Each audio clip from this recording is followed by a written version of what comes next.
என் அன்பு குழந்தையே, இதுவும் கடந்து போகும் என்று காத்து கொண்டே இருக்காதே. சில பிரச்சனைகளை, சில சூழ்நிலைகளை நாம் தான் கடந்து செல்ல வேண்டுமே தவிர அது நம்மை கடந்து செல்லவே செல்லாது.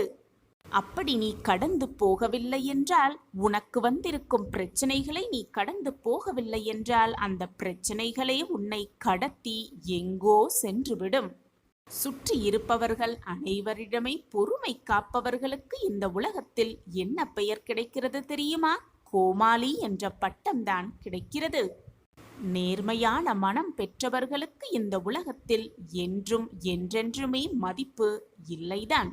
இந்த உலகத்தில் வேண்டுமானால் மதிப்பு இல்லாமல் இருக்கலாம், ஆனால் அந்த இறைவனின் மனதில் மிகப்பெரிய மதிப்போடு அவர்கள் வாழலாம். அவர்களிடம் நிச்சயமாக இறைவனின் மிகப்பெரிய பொக்கிஷமும் பரிசும் கிடைக்கும் என்பதுதான் உண்மையிலும் உண்மை. வாழ்வில் ஜெயிக்க வேண்டும் என்ற சிந்தனை யார் ஒருவன் மனதில் வருகிறதோ அவர்கள் மனதில் பொறுமை என்ற சிந்தனையும் தானாகவே வந்து விடுகிறது. லட்சியமே இல்லாத ஒருவன் இந்த உலகத்தில் வெற்றி பெறுவதற்கு தகுதி இல்லாதவன் என்றுதான் அர்த்தம்.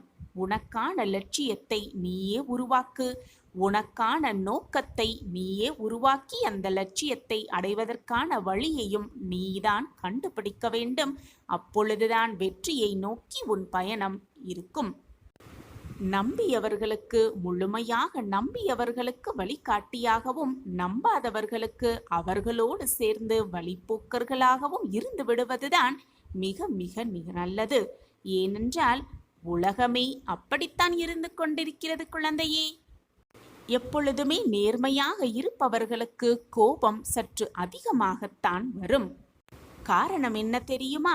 ஏமாற்றத்தை தாங்குவதற்கான சக்தி அவர்களிடம் இல்லை என்பதுதான் அதனுடைய பொருள். இந்த உலகத்தில் மிக மகிழ்ச்சியான விஷயம் என்ன தெரியுமா? ஒருவருடைய சிரிப்புதான்.